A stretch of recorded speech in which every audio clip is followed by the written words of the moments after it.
Hola y bienvenidos a Análisis de Política Exterior.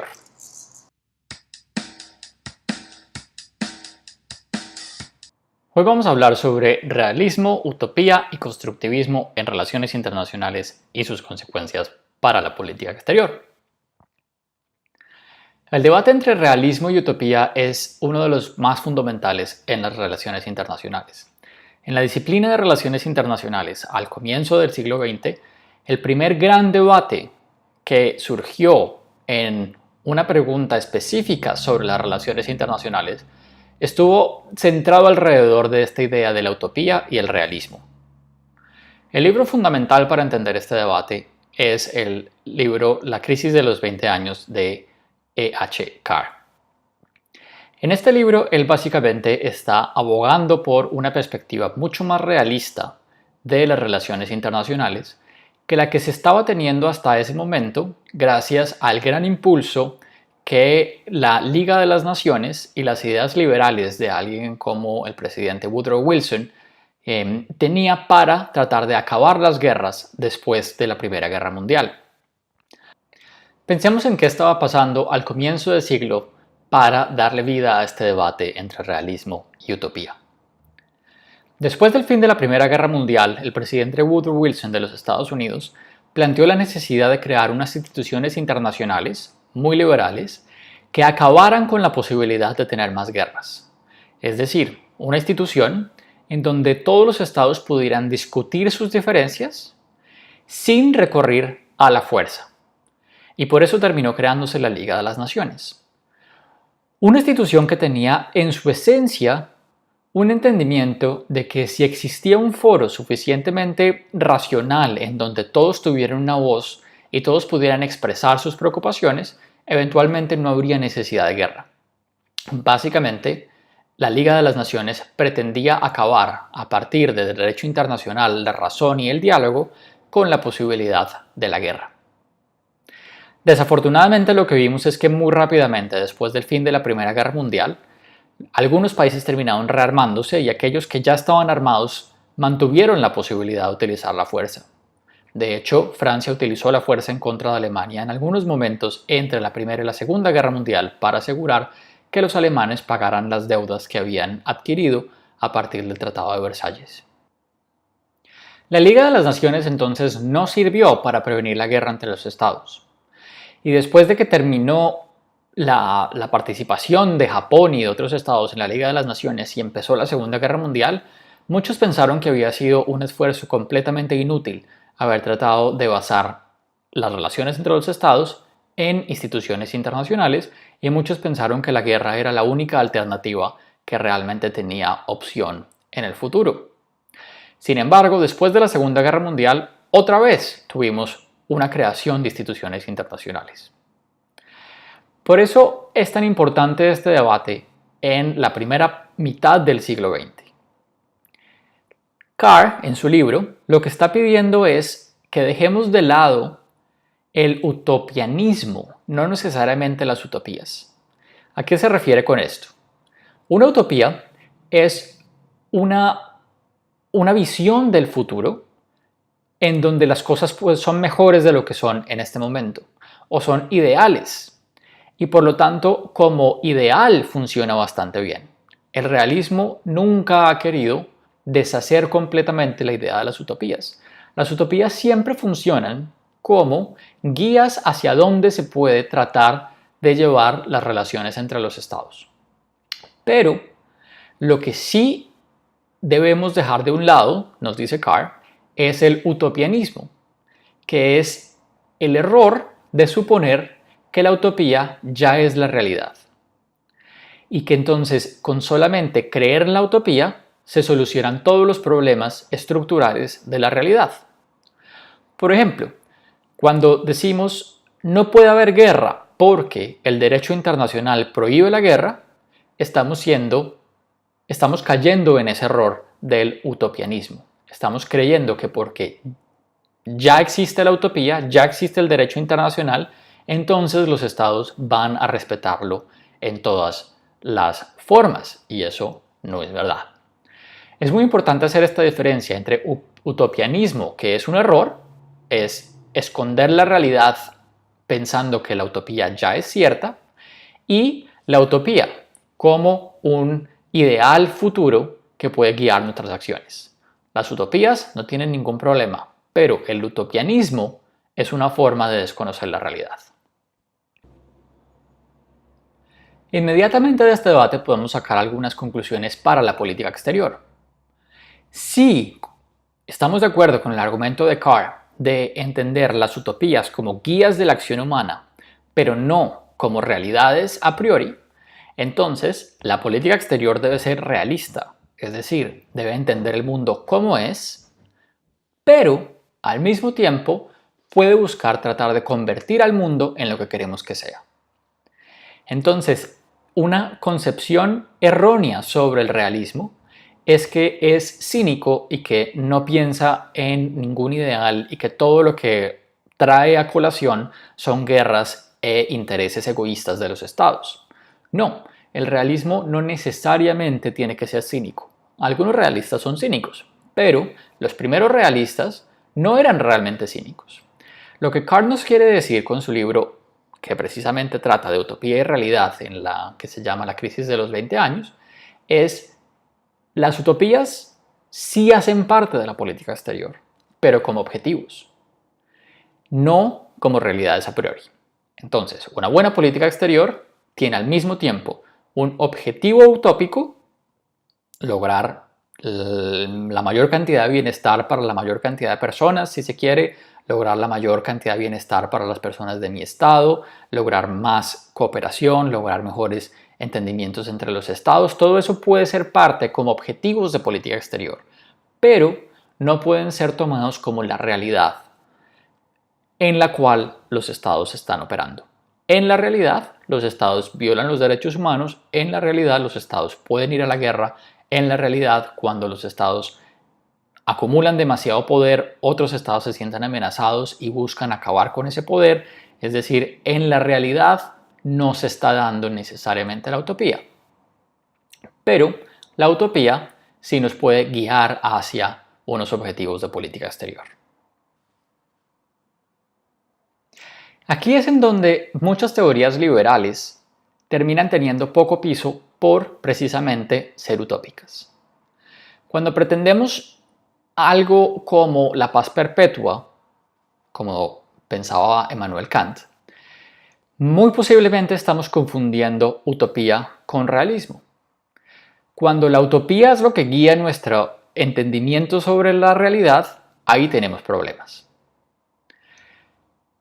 Para Kant, era absolutamente necesario llegar a un acuerdo entre todos los estados, en donde los estados voluntariamente entreguen su libertad de utilizar la fuerza a un estado central que pueda utilizar esa fuerza para restringir la guerra entre ellos. Más o menos lo mismo que hace un estado nacional cuando acumula toda la fuerza y es capaz de imponer un sistema legal, un sistema de justicia a través de la fuerza en todas las personas que viven dentro de un estado.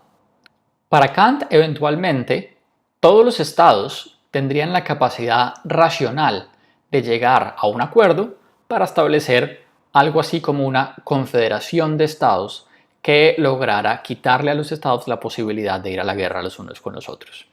Para Kant, la paz perpetua era absolutamente realizable, ya bien sea porque los seres humanos a través de la guerra se destruyen los unos a los otros y estaríamos en lo que él llama la paz perpetua de la tumba de todos los seres humanos, o porque los seres humanos son capaces de evitar ese destino apocalíptico y logran unirse en una confederación en donde puedan vivir en paz. Sin embargo, ninguna de las dos es lo que vemos en la realidad.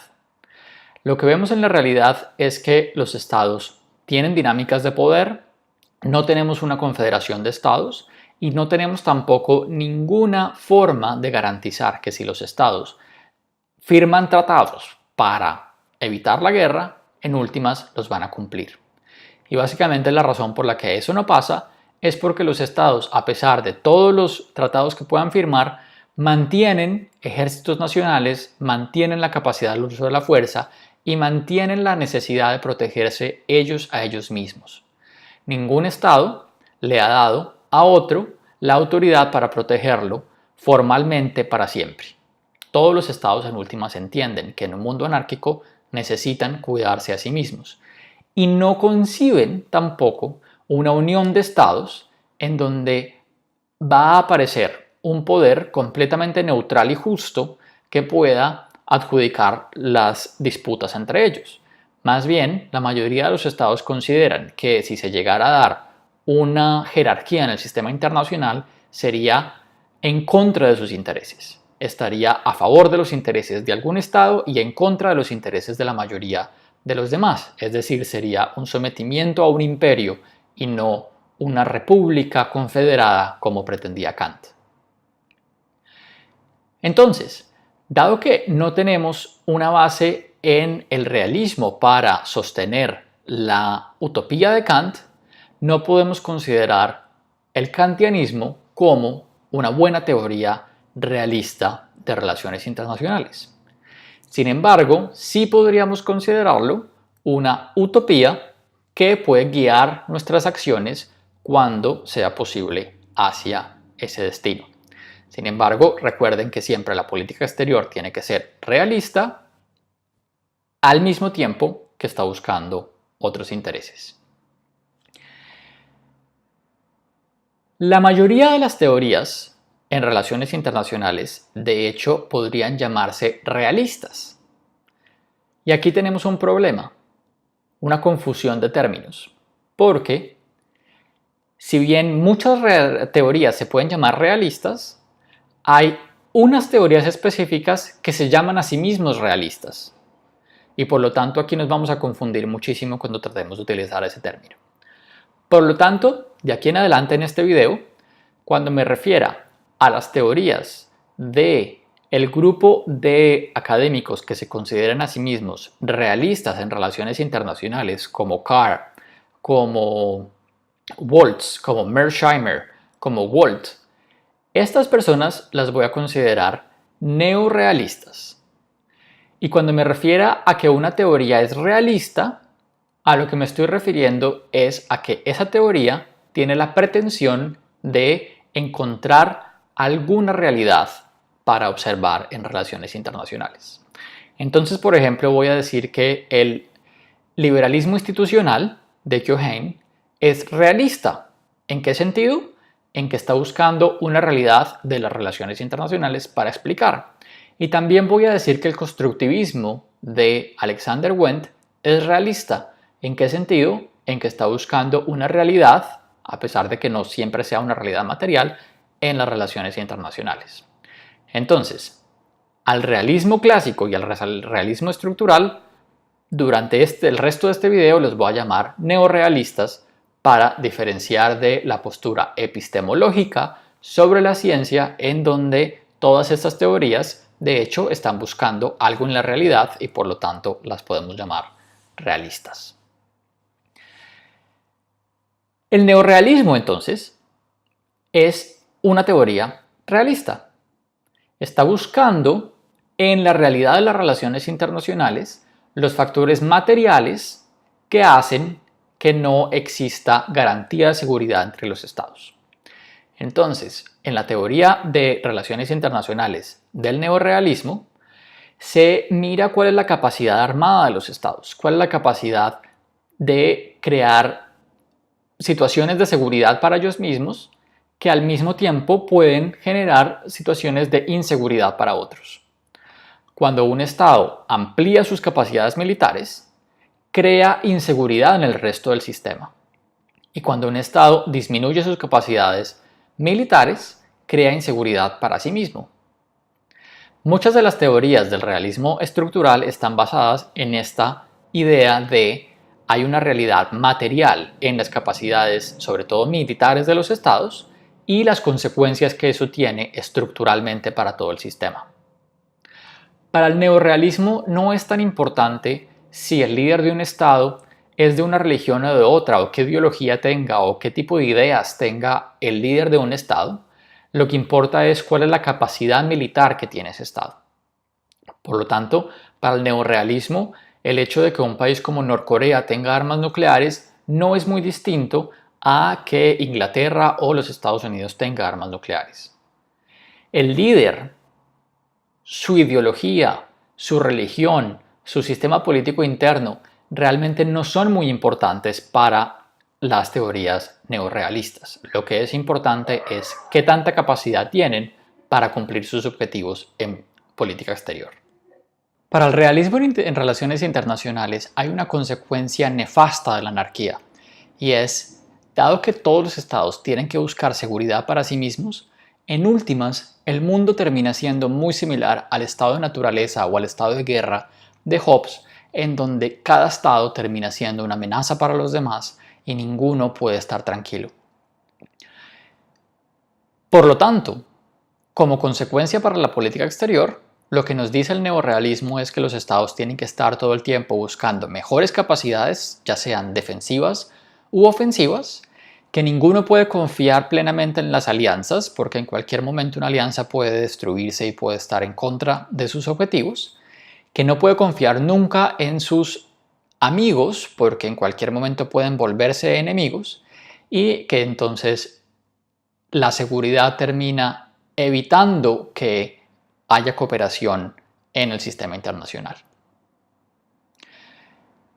El liberalismo institucional, que es distinto del liberalismo clásico de Kant y de la teoría de la paz democrática, aquí hablamos del liberalismo institucional como aquel liberalismo en donde no estamos pensando en una utopía, sino que estamos pensando en la misma realidad que ven los neorrealistas, pero los institucionalistas consideran que las instituciones pueden mitigar los efectos negativos de la anarquía. Entonces, en el liberalismo institucional, por ejemplo, Keohane, las instituciones pueden ayudar a que los estados puedan superar algunos de los problemas de la anarquía y puedan cooperar más fácilmente. Por ejemplo, las instituciones internacionales pueden entregar información valiosa a los estados para que puedan confiar mejor en lo que están haciendo los demás. Pensemos en uno de los problemas que nos presenta el neorrealismo, que es el dilema de la seguridad. En el dilema de la seguridad, cuando un estado trata de mejorar su propia seguridad comprando armas, los demás estados no saben si esas armas van a ser utilizadas en contra de ellos. Y por lo tanto tienen que tomar la decisión de si ellos mismos confían que el otro estado nunca va a utilizar esas armas en contra de ellos, o si por el contrario, preventivamente también compran armas para cuidarse. Pero si deciden comprar esas armas, entonces otros estados van a pensar, él está comprando armas, eso quiere decir que eventualmente puede utilizar esas armas en contra mía, no sé si lo vaya a hacer o no, entonces mejor yo compro más armas. Y así terminamos en una carrera armamentista en donde cada quien estaba buscando solamente proteger su seguridad, pero al hacerlo creó una sensación de miedo en los demás que los llevó a ellos a también armarse y terminar en una carrera armamentista en donde ninguno termina ganando en su propia seguridad. Esta es una situación que, según los institucionalistas, puede ser mitigada si tenemos buenas instituciones internacionales que puedan crear comunicación entre los estados y sobre todo puedan crear buena información sobre las intenciones y las capacidades de otros estados. Por ejemplo, podemos tener un tratado entre los estados en donde se permite que ambos verifiquen si el otro tiene o no tiene armas y de qué forma las está utilizando. Tenemos varios tratados de ese estilo. Los tratados sobre no proliferación de armas nucleares incluyen la capacidad de veeduría sobre qué está haciendo cada uno de los miembros de ese tratado. Por lo tanto, podemos tener una institución que es un acuerdo entre dos estados o más estados en donde compartimos información de tal forma que los efectos tan negativos de la anarquía no nos obliguen a vivir en un mundo tan peligroso todo el tiempo. Entonces, podemos pensar que el institucionalismo o liberalismo institucional es muy parecido al neorrealismo. De hecho, hay muchos autores que los consideran que son que son variantes de una misma epistemología, en donde ambos consideran que vivimos en una realidad anárquica, que la realidad anárquica tiene unas consecuencias que hacen que los estados teman por su seguridad y que por lo tanto traten todo el tiempo de mejorar su capacidad armada para defenderse, pero varían en que los neorrealistas no ven mucha solución a este problema y los institucionalistas consideran que las instituciones pueden ayudarnos a mitigar, no a superar, pero sí a mitigar los efectos negativos de la anarquía. Por lo tanto, son dos teorías muy similares en su aproximación hacia una realidad de las relaciones entre los estados, o al menos una realidad que ellos consideran que existe en las relaciones entre los estados. Hablemos ahora del constructivismo en relaciones internacionales.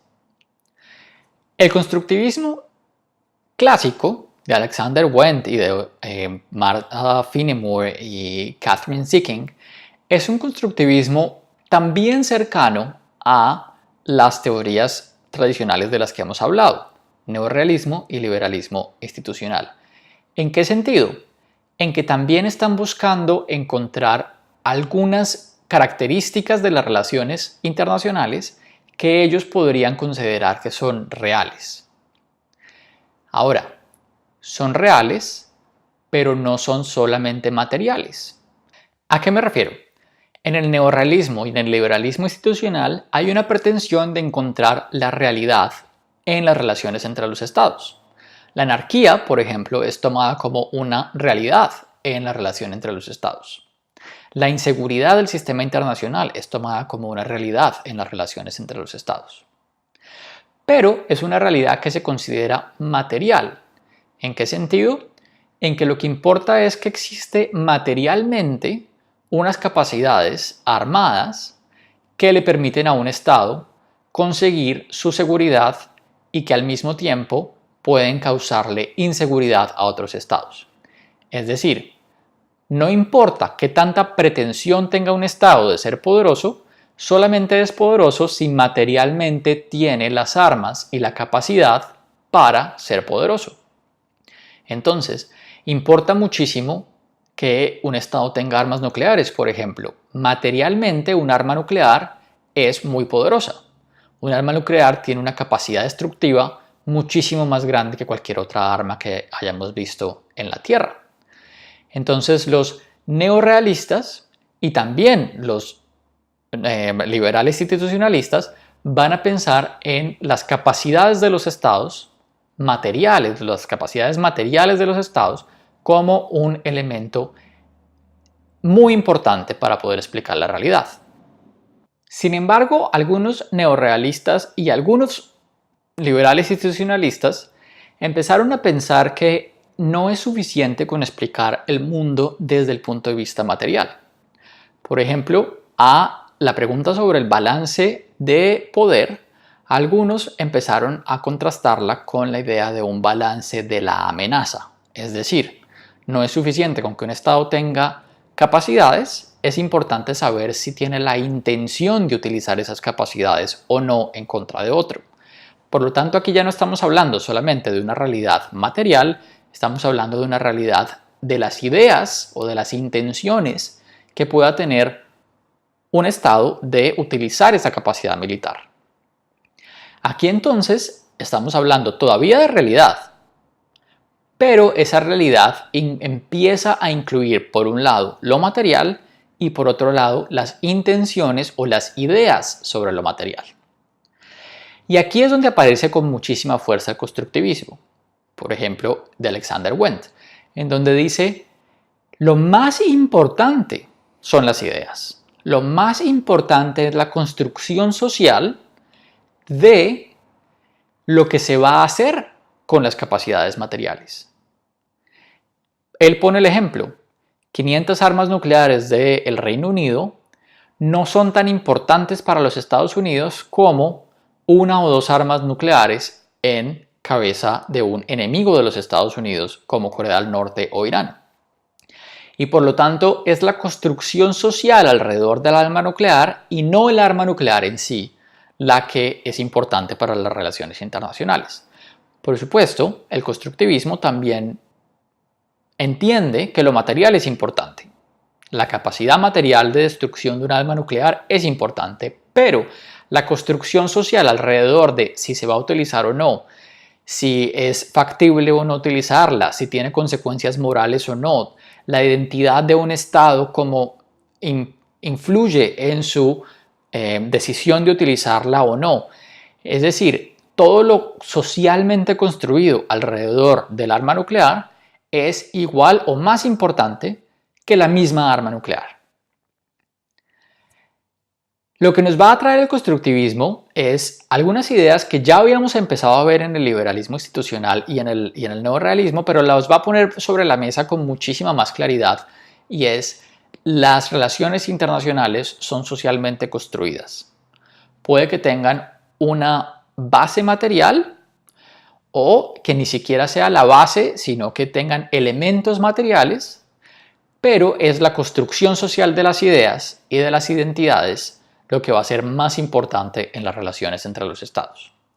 Y por lo tanto, el constructivismo va a empezar a preguntarse no tanto por las capacidades cuantitativas de los estados en términos militares, sino por cómo se construye una idea y una identidad alrededor de las relaciones internacionales. Entonces va a empezar a preguntarse por cuál es el papel de las normas en las relaciones internacionales. ¿Cuál es el papel de la identidad liberal, por ejemplo, de algunos estados? ¿O el papel de la identidad comunista en algunos estados? ¿El papel de la visión de mundo que puedan tener algunos estados o algunos líderes de los estados? ¿El papel de qué es apropiado hacer y no solamente qué es lo que me conviene hacer? De esta forma, el constructivismo nos abrió muchísimo el espacio de las relaciones internacionales hacia preguntas sobre cómo se construye una realidad a partir no solamente de lo material, sino a partir de las ideas. Sin embargo, fíjense que seguimos hablando de una realidad. Es una realidad que no es solo material, pero sigue siendo una realidad. Estamos buscando la realidad de las ideas y, por lo tanto, en el momento de explorar una pregunta constructivista, no se está ignorando del todo la aspiración a buscar una realidad, sino que se está incluyendo una dimensión nueva, o se le está dando importancia a una dimensión nueva, que es la dimensión de lo socialmente construido o de las ideas. Por último, podemos pensar un desarrollo un poco más reciente, pero que tiene una gran historia en las ciencias sociales, que es el postestructuralismo o algunas alternativas epistemológicas sobre cómo entender las relaciones internacionales, en donde en alguna medida todavía se trata de buscar una realidad, pero también empiezan a aparecer algunas explicaciones en donde no todo es realidad, en donde hay un espacio para la interpretación y donde se reconoce la incapacidad del investigador de conocer 100% una realidad objetiva separada de quien está investigando. Y aquí tenemos entonces un postestructuralismo relacionado con la pregunta por cómo el poder, el ejercicio del poder, crea subjetividades. Aquí podemos pensar en autores como Foucault, por ejemplo, que nos dicen: el ejercicio del poder, sobre todo el poder del Estado, es el que crea a los sujetos. No porque cree necesariamente el material con el que están hechos los sujetos, pero sí le da forma a ese material y sobre todo a las ideas de esos sujetos, a las identidades de esos sujetos, de tal manera que el Estado termina construyendo las identidades y, por lo tanto, las relaciones entre los sujetos. De esta forma, abrimos el campo del estudio de las ciencias sociales y lo podemos aplicar a las relaciones internacionales cuando pensamos que en el momento de ejercer poder, estamos al mismo tiempo construyendo la realidad. ¿A qué me refiero? Cuando ejercemos poder, estamos priorizando unos discursos sobre otros, estamos priorizando unas identidades sobre otras, estamos priorizando unas ideas sobre otras y estamos priorizando unas normas sobre otras. Por ejemplo, al terminar la Segunda Guerra Mundial, los Estados Unidos y la Unión Soviética, con todo el poder que tenían gracias a haber ganado la guerra, lograron imponer ideológicamente su visión de qué es una buena norma, qué es una buena identidad, qué es un buen objetivo humano, qué es un buen sujeto, qué es un crimen, etcétera, en cada una de sus esferas de influencia. Entonces, mientras que en una parte del mundo era perfectamente legal tener medios de comunicación libres, en otra parte del mundo no lo era. Y mientras que en una parte del mundo era perfectamente legal expropiar toda la propiedad de las personas para construir un estado socialista, en otras partes del mundo eso era ilegal. Entonces, a lo que nos está empezando a llevar el postestructuralismo es a pensar en que los poderosos, los que ganan las guerras, los que ganan en la lucha entre las capacidades militares, eventualmente también ganan la posibilidad de crear a los sujetos, de crear las identidades, de crear las normas, de crear las ideas y por lo tanto crear la realidad ideacional, ideológica que los constructivistas nos habían hecho pensar. Podemos también pensar en otras visiones sobre las relaciones internacionales, por ejemplo, feministas, que nos están tratando de llevar a darnos cuenta que muchas veces en el momento en el que se ejerce poder, se le está dando centralidad a los hombres y a la masculinidad por encima de lo femenino o de las mujeres. Y aquí no es solamente las relaciones internacionales en el sentido de los estados poderosos hacen eso cuando ganan las guerras o cuando tienen la capacidad militar y el poder para hacerlo, sino que también la misma disciplina de las relaciones internacionales en el momento de generar discursos sobre qué es realidad en las relaciones internacionales, muchas veces le da una centralidad a los hombres y a lo masculino que no es neutral, que es básicamente una forma de reproducir un poder de lo masculino sobre lo femenino y por lo tanto estas teorías nos están haciendo reconocer nuestros propios prejuicios en el momento en el que creamos teorías sobre relaciones internacionales sin tener una perspectiva de género. De la misma forma podemos llegar a otros análisis mucho más interpretativos, interpretativistas que nos hacen pensar un momento. Dado que la realidad se construye a través del poder, no podemos conocer una realidad 100% objetiva. Tenemos que reconocer nuestra propia subjetividad en la investigación sobre la realidad. Y por lo tanto vamos a tener algunos enfoques de relaciones internacionales en donde es mucho más importante la interpretación que descubrir una supuesta realidad objetiva que para estos autores por lo menos no existe. De esta forma entonces podemos reconocer la gran variedad de tradiciones que tenemos en relaciones internacionales.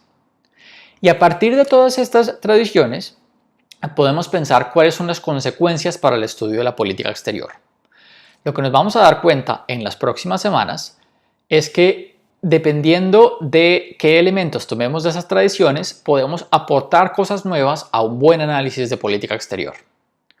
Vamos a estar mirando qué ideas importan, vamos a estar mirando qué aspectos materiales importan, vamos a estar mirando qué actores importan, vamos a estar mirando cómo los actores definen sus intereses y cómo los persiguen, vamos a estar mirando cómo los actores a veces priorizan lo que les interesa y a veces priorizan lo que es apropiado en algunas circunstancias. Vamos a ver cómo los actores muchas veces desafían esta idea de la racionalidad en relaciones internacionales. Vamos a ver cómo los factores domésticos afectan la política exterior a través del estudio de diferentes modelos de toma de decisión en política exterior. Entonces, lo más importante de este video es, tenemos una gran variedad de herramientas que nos permiten tener buenas teorías sobre relaciones internacionales y aplicarlas a la política exterior. Muy bien, es hora de la pregunta de la semana. Cuéntenme ustedes qué teorías consideran que son las mejores para explicar algún fenómeno de relaciones internacionales que les parezca a ustedes importante y por qué. Cuenten qué tipo de teoría es esta, en dónde la podemos ubicar dentro de las corrientes de relaciones internacionales de las que hemos hablado y qué tipo de realidad o interpretación está buscando esta teoría.